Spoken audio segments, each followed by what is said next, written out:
Il existe réellement. Il existe, monseigneur, affirma péremptoirement Saëta. Il existe, et moi, je sais où il est caché. C'est ce que je viens vous apprendre. Une lueur s'alluma sous les sourcils broussailleux du ministre.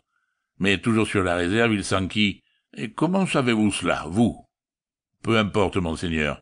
Je le sais, et c'est l'essentiel pour vous. » Il fouilla dans son pourpoint, en tira un papier plié en 4 qu'il tendit au ministre en disant « Ce papier, monseigneur, contient des indications complètes et exactes sur l'emplacement où sont enfouis les millions. Vous n'aurez que la peine de les faire prendre là. » Le papier que Saëta tendait au ministre était celui qu'il avait trouvé dans le cachot de Géant, rue des Rats. Dans sa chute, la cassette avait échappé et s'était ouverte. Les papiers s'étaient éparpillés. Il les avait ramassés à tâtons, mais dans l'obscurité, celui-là lui avait échappé. De même qu'il avait échappé à Pardaillan et à Gringaille, qui n'avaient fait qu'entrer et sortir. Sully prit le papier, jeta un coup d'œil dessus. Il eut un geste de désappointement. Saëta vit ce geste et l'expression qui l'accompagnait. « Si vous le désirez, monseigneur, dit-il, je vais vous traduire ce papier écrit en italien. Comme mon nom l'indique, je suis italien moi-même.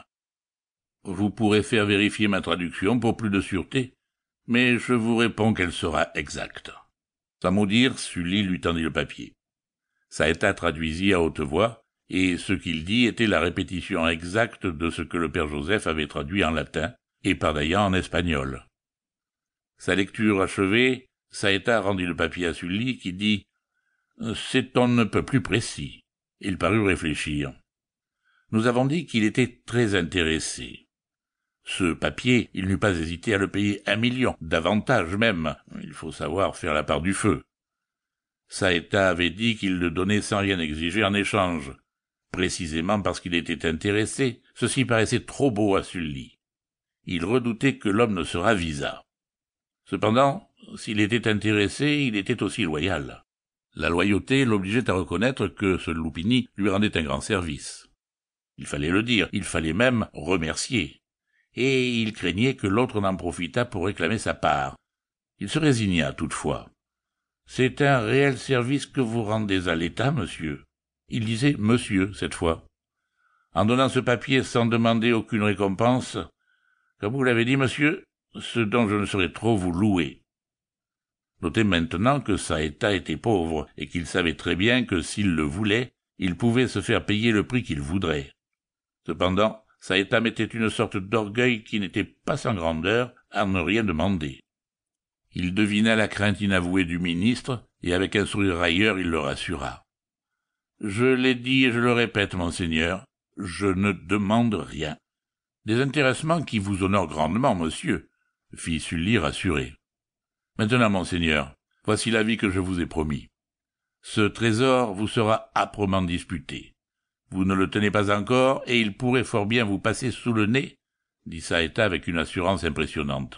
« Oh » fit Sully en se redressant. « Qui donc serait assez osé pour disputer au roi de France son bien, chez lui?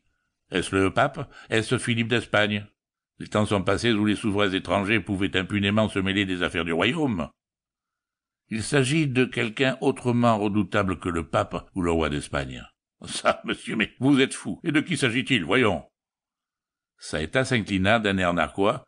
Il dit paisiblement « Il s'agit d'un truand, monseigneur, d'un simple petit truand. » Sully sourit dédaigneusement. « Ceci regarde monsieur le chevalier du Guet, dit-il. N'en parlons plus. Monseigneur, vous ne me connaissez pas.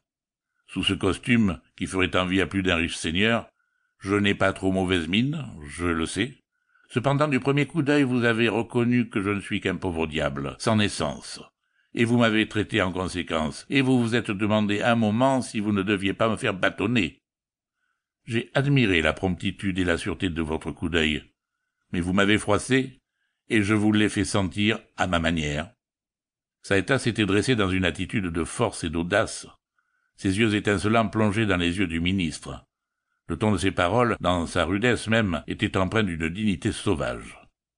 Sully était quelque peu effaré. Mais maintenant, cet énigmatique personnage l'intriguait et l'intéressait, malgré qu'il en eût. Il voulut savoir à quoi il tendait, et sans se fâcher, il demanda « Mais où voulez-vous en